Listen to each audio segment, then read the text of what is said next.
परमेश्वर के धन्य नाम की महिमा हो। आराधनात्मक मनन की और आप सभी का बड़े प्रेम के साथ स्वागत करता हूं। आइए आज के मनन के लिए हम पढ़ते हैं मत्ती अध्याय 1 पद 21 से लेकर 23 तक। वह पुत्र जनेगी और तो उसका नाम यीशु रखना, क्योंकि वो अपने लोगों का उनके पापों से उद्धार करेगा। ये सब इसलिए हुआ कि जो वचन प्रभु ने भविष्यद्वक्ता के द्वारा कहा था वो पूरा हो। देखो, एक कुंवारी गर्भवती होगी और एक पुत्र जनेगी और उसका नाम इम्मानुएल रखा जाएगा, जिसका अर्थ है परमेश्वर हमारे साथ। मैं पिछले दिन किसी सामूहिक माध्यम में एक मसीह विश्वासी कमेंट पढ़ रहा था। कोई अन्य मजहब से ताल्लुक रखने वाला व्यक्ति को जवाब देते हुए मसीह विश्वासी ने इस प्रकार लिखा, यीशु मसीह जब संसार में था वह आधा मनुष्य और आधा परमेश्वर था। यद्यपि मैंने वहां कोई कमेंट तो नहीं किया, पर मेरे मन में मसीह विश्वासी का अज्ञानता काफी तकलीफ पहुंचाया। प्रभु यीशु मसीह को बाइबल आधा मनुष्य और आधा परमेश्वर के रूप में नहीं, बल्कि संपूर्ण मनुष्य और संपूर्ण परमेश्वर के रूप में प्रस्तुत करती है। प्रारंभ में पढ़ी गई 2 आयतों से लेकर पुराने नियम और नया नियम में अनेकों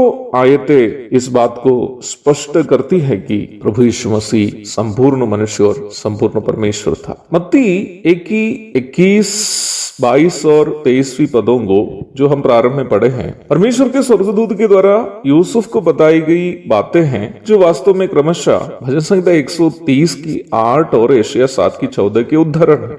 मैं पूर्व के एक मनन में भी आपको ये बताया था कि यूसुफ जो एक धर्मी मनुष्य था, मरियम को जो वे दोनों एक साथ मिलने के पूर्व गर्भवती हो गई थी, अपनी पत्नी के रूप में स्वीकार करने के लिए इसलिए तैयार नहीं हुआ था क्योंकि वो बातें स्वर्गदूत आकर उनसे कहा था कि मरियम को स्वीकार कर लीजिए, बल्कि इसलिए यूसुफ ने मरियम को स्वीकार किया था कि स्वर्गदूत ने परमेश्वर के वचन से भविष्यवाणियों का उद्धरण करके उन्हें याद दिलाया कि जो भी बातें मरियम के साथ हो रही है ये परमेश्वर के वचन की पूर्ति है। अब हम मुख्य विषय पर लौट आते हैं। जैसे ही स्वर्गदूत प्रभु के जन्म के बारे में यूसुफ को समझाते हैं, प्रभु के संपूर्ण मनुष्यत्व और संपूर्ण ईश्वरीयता का स्पष्ट सूचना देता है। इसराइल को उनके पापों से छुड़ाने के लिए दाऊद के वंश से आने वाले उनके मसीहा के बारे में जितनी भी भविष्यवाणियां पुराने नियम में दी गई है, उन सभी भविष्यवाणी ये बताती है कि वो संपूर्ण मनुष्य और संपूर्ण परमेश्वर है। स्वर्गदूत के द्वारा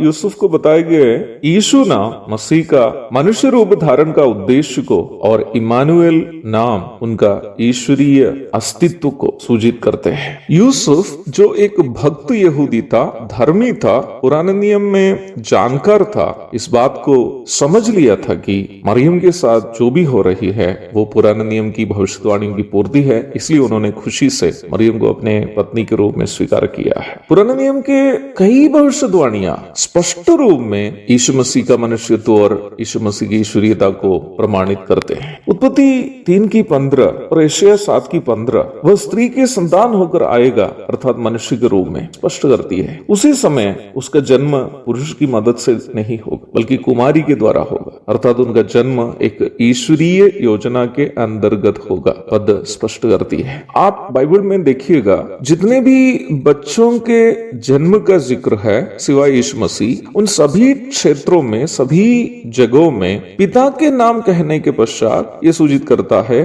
कि निम्न पिता से पुत्र का जन्म हुआ है। और यीशु मसीह के जन्म के बारे में वचन ये स्पष्ट करता है कि वो स्त्री से या कुमारी से जन्म लेगा, अर्थात उनका जन्म एक ईश्वरीय योजना के अंतर्गत का जन्म होगा। मीका 5 की 4 में दाऊद के वंशज होकर यीशु मसीह के जन्म का जिक्र हम देखते हैं। दाऊद के वंशज होकर यीशु मसीह का जन्म का जिक्र यीशु मसीह के संपूर्ण मनुष्यत्व की ओर इशारा करता है। राजा दाऊद का जन्म भी बैतलहम में हुआ था। उसी समय ठीक अगले वाक्य में नबी कह रहा है कि यद्यपि वह दाऊद के शहर में संपूर्ण मनुष्य बनकर जन्म लेने वाले क्यों न हो, उनका अस्तित्व अनादिकाल से है, अर्थात वो सनातन काल के परमेश्वर है। एशिया 53 की 1 से लेकर 9 तक के पदों में प्रभु के मनुष्यत्व तथा उनकी दयनीय मृत्यु की चर्चा करने के बाद पद 10 में आते समय भविष्यद्वक्ता उन्हें मृत्यु के बाद स्वयं जी उठने वाले के रूप में परिचय कराता है और 11वीं पद में उन्हें मनुष्य के अपराधों की क्षमा करने वाले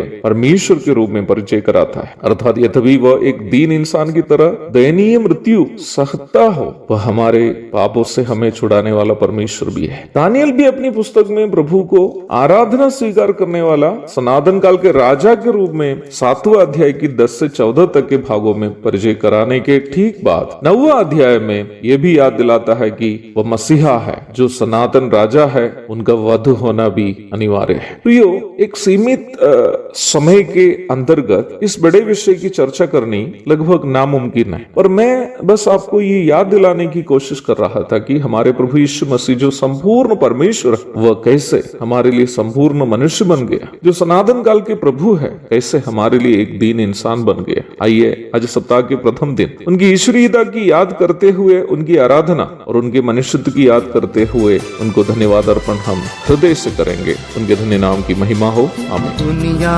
गुनाहों में डूब रही थी, सादिक गुमराह हो रहे थे। दुनिया गुनाहों में डूब रही थी, सादिक गुमराह हो रहे थे।